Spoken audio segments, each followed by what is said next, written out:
want to sell a lot of books, you need a good title. How about Twilight in America? That sounds rather good. Twilight, I think that had a certain resonance today, certainly with the younger people.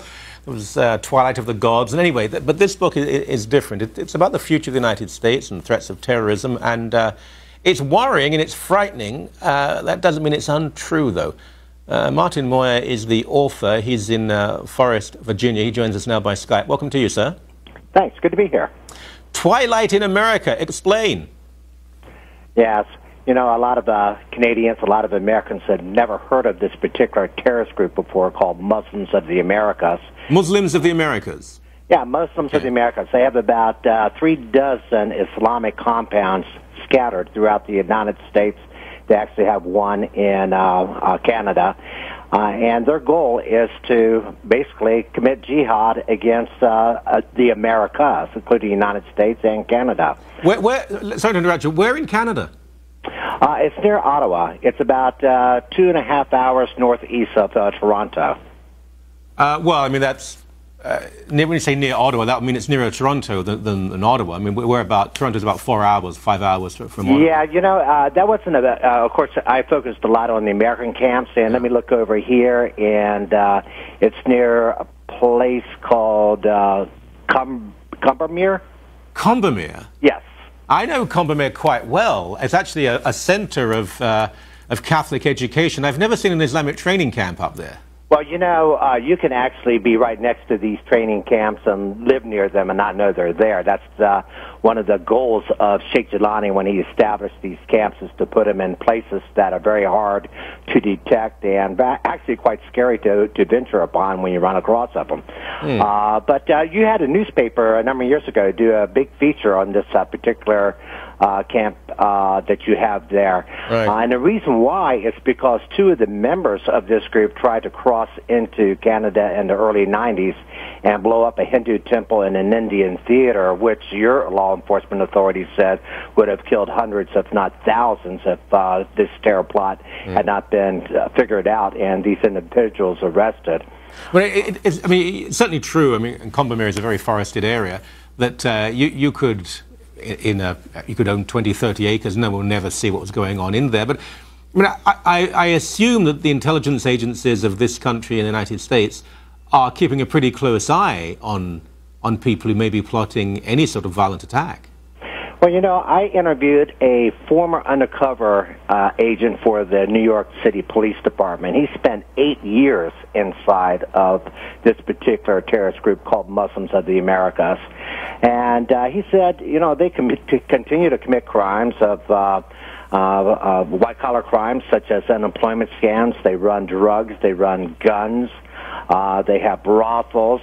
They actually have killed their own people, and they kill other people. So, yes, I would agree with you that they keep a close eye on them, but my problem is that what's the point of keeping a close eye on them if they continue to exist, if they continue to expand, and if they continue their jihadist training, which is why Sheikh Jilani in Pakistan established these camps in the first place. You know, whenever we talk about these issues, and we do on this show, one of the reasons being that other people won't, people will say, oh, come on, that's not true, and Muslim community is peaceful, and you're being absurd and hysterical and Islamophobic. And it's not about a phobia, it's about intelligent reporting.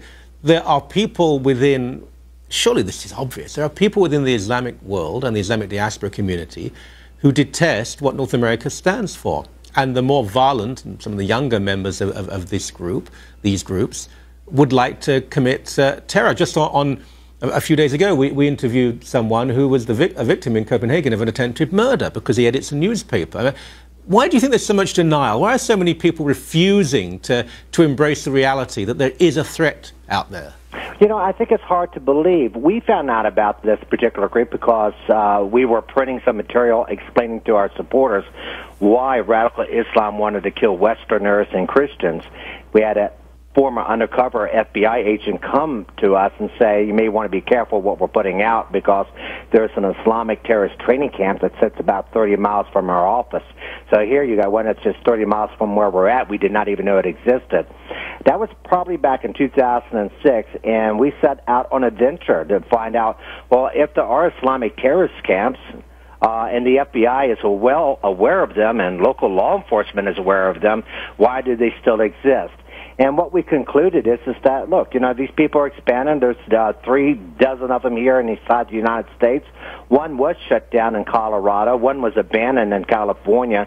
The one in California sat on 300 acres of land. It was called the city of Baladula.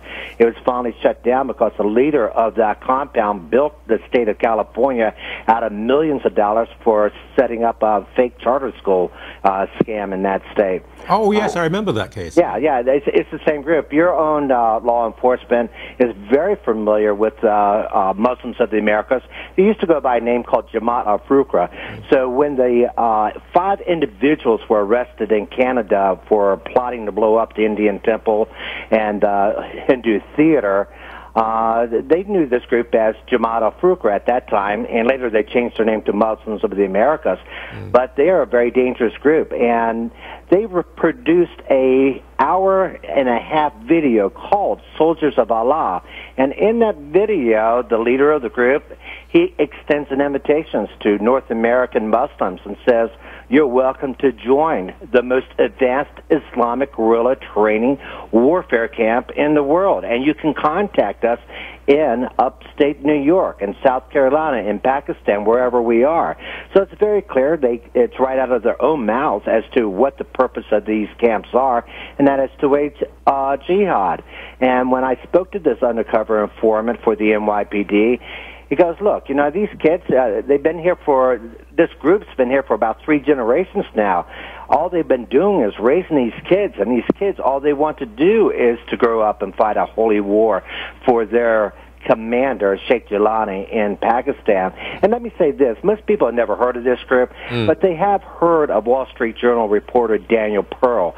Daniel Pearl was on his way to interview the leader of these American-based terrorist groups and Sheikh Jilani's connection to shoe bomber Richard Reed when he was kidnapped and later dismembered. Yeah. This is a very powerful sheikh out of Pakistan, and law enforcement knows who he is. The thing is that we as Americans and Canadians should know who they are. We should know who these people are in our neighborhoods and what they're training to do.